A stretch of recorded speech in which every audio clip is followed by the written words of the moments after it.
Voltamos com o Alerj Debate, que hoje fala sobre Umbanda e Candomblé. Márcia, do ponto de vista histórico, quais são as diferenças entre as duas religiões?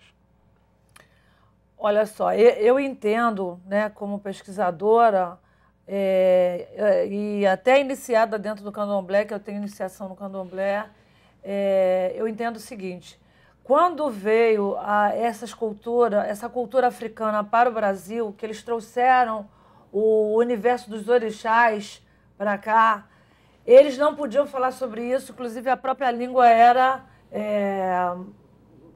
discriminada, não era conhecida, na verdade. Então, sabiamente, o que o africano fez? Por isso, eu acho que é uma cultura de resistência que até hoje persiste por sabedoria, não por primitivismo, como alguns dizem que era primitivo, né? Eu, por exemplo, estudei na faculdade, na época eu estudei, diziam que Candomblé e Umbanda era folclore. Ou então era uma seita. Hoje a gente sabe que é uma religião. Então, eles queriam cultuar Yansan. Então, eles descobriram que Yansan é um elemento da natureza, que é o orixá que rege os trovões, os raios de trovões, as ventanias. Santa Bárbara, que trazia o quê? Quando as pessoas antigas, talvez até seus avós, a Santa Bárbara, quando chovia e roncava trovoada, para proteger a pessoa contra os raios, os ventos e trovoadas. Sabiamente, eles fizeram associação do orixá Yansan com a Santa Bárbara. Então, quando o colonizador forçou que eles se transformassem em católicos, eles faziam o culto aos católicos em cima do altar. Por isso, até hoje, tem o gongá, que vem com todos os santos da Igreja Católica, e embaixo os elementos simbólicos de evocação daquele orixá.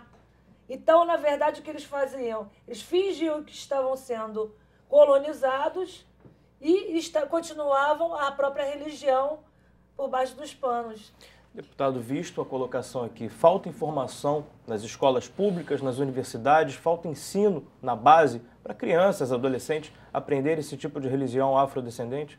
Eu aproveito esse gancho, essa sua pergunta, para fazer uma observação, porque para mim é uma luta ainda necessária, não apenas na questão religiosa, mas na questão da história da África e do negro do Brasil de forma mais ampla, que eu acho que essa questão ajuda também a gente a afirmar mais a necessidade de que uma lei de 2003 seja efetivamente respeitada, quer dizer, a lei 11.639 de 2003, que determina que se corrige uma lacuna histórica violenta. Você não conhece o Brasil, você não conhece o povo brasileiro, se não estudar também a história da África e do negro no Brasil. Então tem uma lei que determina que no ensino fundamental simplesmente a história da África e do negro no Brasil.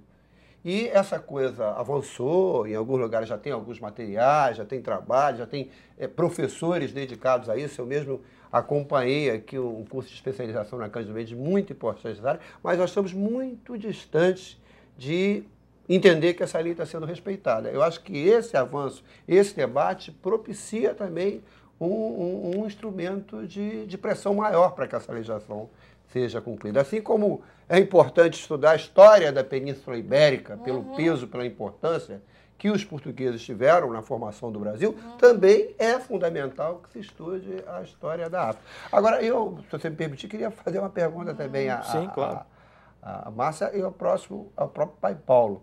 Porque na minha questão é patrimônio imaterial, porque, primeiro, como ela disse, são religiões que só resistiram e permanecem fortes e têm adeptos em todas as classes sociais porque têm uma força muito grande, porque foram religiões reprimidas ao longo de toda a história do Brasil e que constituem um patrimônio, sim, do povo brasileiro, que tiveram influência em todas as áreas. Então, por exemplo, a Márcia está falando que estão fazendo uma pesquisa importante do IFAM aí em 32 terreiros. Eu acho que, eu fico com o sentimento que a religiosidade afro, ela não separa o que é cultura, o que é dança, coisa da manifestação religiosa. Então, se eles pudessem falar um pouquinho da importância que tem a Umbanda e o Candomblé, até para outras manifestações culturais, na dança, coisa e tal, eu acho que é uma coisa importante também. E que eu tenho curiosidade de Vamos começar com o pai Paulo, então? Claro, o candomblé em si tem contribuído, né? A gente vê, são peças teatrais que fazem, né, em cima dos temas orixás, novelas, a própria comida baiana, né? Então, é muita coisa em si que o candomblé, eu estou falando em particular por causa devido aos orixás, ligado à África, né? Contribui com a cultura, com a sociedade como um todo. Então, eu acho que nada mais do que levar também esse tipo de cultura às escolas, né, tirar esse estigma de religião, né, do mal e etc., né, uma religião bonita que cultua a natureza, porque o orixá é natureza, né, nós cultuamos Oxum, água, né, Xangô, o trovão e por aí vai, quer dizer, é um culto à natureza.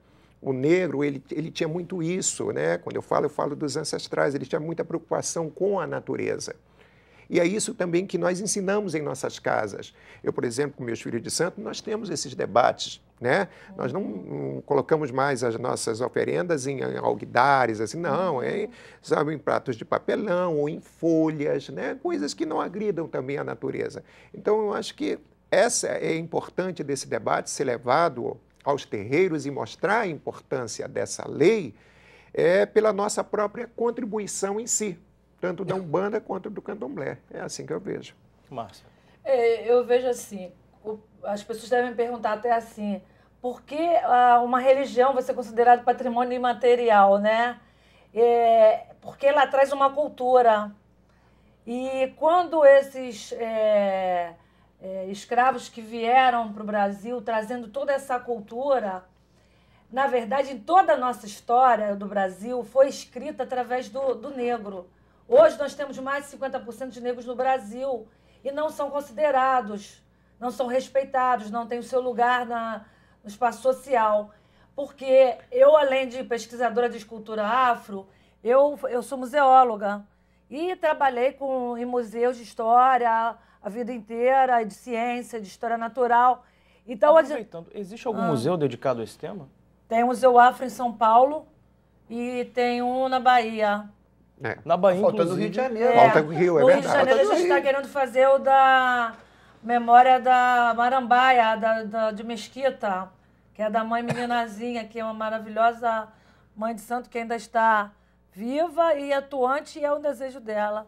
Na Universidade Federal da Bahia, inclusive, existe um centro de estudos afro-orientais. Quer dizer, aqui no estado também poderia ser estimulado a criação. O Brasil, principalmente, tem essa responsabilidade. Ela bate sempre na cultura de resistência.